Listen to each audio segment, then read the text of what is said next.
Hello and welcome to Best WP7 Games. Today we're taking a look at Jewel Miner, which is basically a match 3 game. Just load up my character. It does have separate profiles, which is always a nice touch. Now, this is the main mode, Crush. As you can see, what I'm meant to do is select 3 of the same colour and shape, and then tap on the thing at the top to crush them. Now you can also set up multiple sets as long as they are of the same shape, but different colours, and in the same number. Let's say if you have 3 blue squares, you can crush them together with 3 grey squares, or with 3 red squares, and so on. But they do have to be of the same shape, and they do have to be of the same quantity. Doing so gets you higher multipliers, and so it's usually worth aiming for, as it will fill the little trucks, not little mine carts you can see at the bottom of the screen there. You win a level by filling that, that gauge, I guess you could call it. Unfortunately, there are some annoying issues with the interface.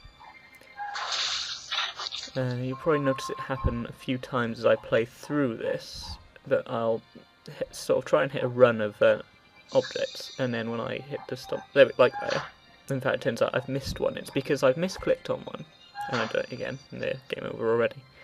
The problem is that the only hint that you highlighted an object is that it starts to vibrate, which is quite subtle. Particularly when there's several vibrating objects around another one, because it can make it look like that one itself is vibrating. So because they're quite small objects, it's very, very easy to mistap. And for the game to register that you want to hit an object, say, to the left of the one you intended to. And because it doesn't highlight in an obvious way, you don't realise this, and end up losing a run. Anyway, this is the other mode, aside from Endless Mode, which I want to explain, which is called Arcade Mode. And quite simply, in this mode, you're aiming to get, again, a full load of minecarts, but as you can see at the bottom, they're constantly going down. And in fact, as the screen fills, the amount of ore you earn diminishes. So, filling the screen, as you can see, hasn't instantly killed me. However, my minecarts are ever diminishing, and if they ever get to 0, then again it's game over. So let's watch that. Almost done.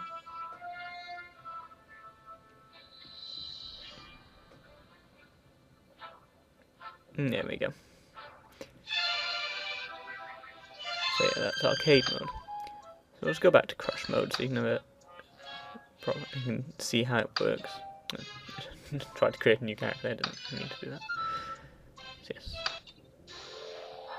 Let's see if we can't at least finish the level.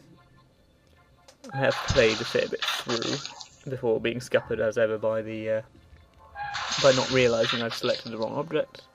So let's try and accumulate a score as high as possible. So ideally you always want to be getting large runs, but of course sometimes it's literally impossible. There just won't be the right combinations of pieces in there. So you have to balance waiting for the right blocks to come up and aiming for really large runs, which will fill up your mine carts much faster than doing it bit by bit, and between just keeping your screen clear by doing basic clearances. And it's a nice system. It's just a shame that the controls that the interface itself is so bad at reflecting what you've done. It really needs to give you more visual feedback. Why they didn't implement a simple outline glow around the objects you've selected rather than opting for the far too subtle vibration, I honestly don't know. So aside from that, there's hardly anything too innovative. I think we've all seen games like this before.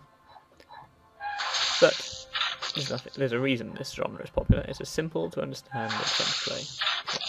And you can see, when you finish the level, you get a payday, and gradually that little field turns into a homestead, builds up with fields and housing and all sorts of things. It's quite a nice little feature.